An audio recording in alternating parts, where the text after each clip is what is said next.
ქართული ოცნების თბილისის საკრებულოს დეპუტატობის კანდიდატების პროპორციული სია უკვე ცნობილია.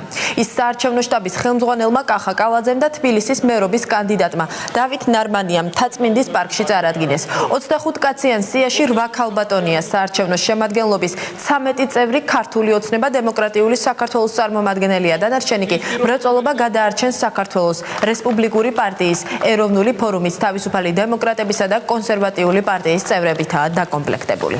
ახლა კი ნება დემოკრატიული საქართველო. ჩვენ დარწმუნებული ვართ, რომ არჩევნებში დამაჯერებელ გამარჯვებას მოვიპოვებთ, რადგანაც ჩვენი პროგრამა თითოეული თბილისელის კონკრეტულ ინტერესებისა და საჭიროებების გათვალისწინებით არის შექმნილი და მათზე არის უბრალოდ ამ საჭიროებებზე მორგებული, რაც ნიშნავს იმას, რომ თითოეულმა ჩვენთაგან აუცილებლად უნდა ვიცხოვროთ თანაბარი შესაძლებლობების გარემოში და სოციალური სამართლიანობის დაცვით. წინა საკრებულოსგან განსხვავებით, ახალი მოწვევის საკრებულოში იმაზე მეტი ქალი იქნება წარმოდგენილი, ბევრად მეტი ქალბატონი.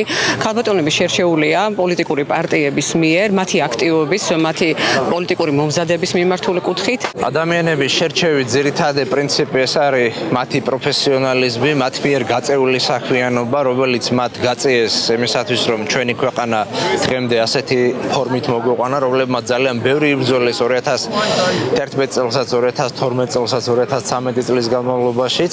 ბევრი მათგანი პროფესიული ნიშნით შეირჩა, ბევრი მათგანი მათ მიერ გაწეული საქმიანობიდან და ღვაწლიდან გამომდინარე.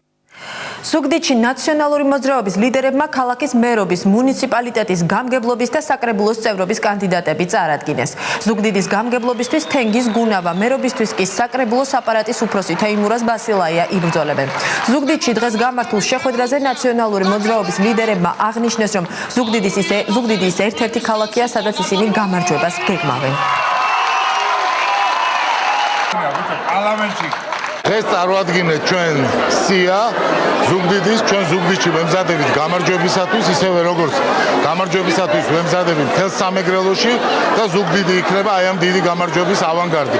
ყველა წინაპირობით, ყველა კვლევით ჩვენ ქართულ ოცნებას სამეგრელოში დავამარცხებთ და ყველაზე უფრო კარგი შედეგი გვექნება ზუგდიდში. ამდენი ხალხი, ამდენი მომხრე, ამ დარბაზს ჯერჯერობით არ ახსოვს და ფაქტის სახელზეა, რომ როგორი ემოციები იყო, თუ როგორი გამოხმაურება იყო თითოეულ გამოსვლაზე, თითოეულ კანდიდატურის წარდგენაზე და ეს იმას მინიშნებელია, რომ ჩვენ აუცილებლად გავიმარჯვებთ.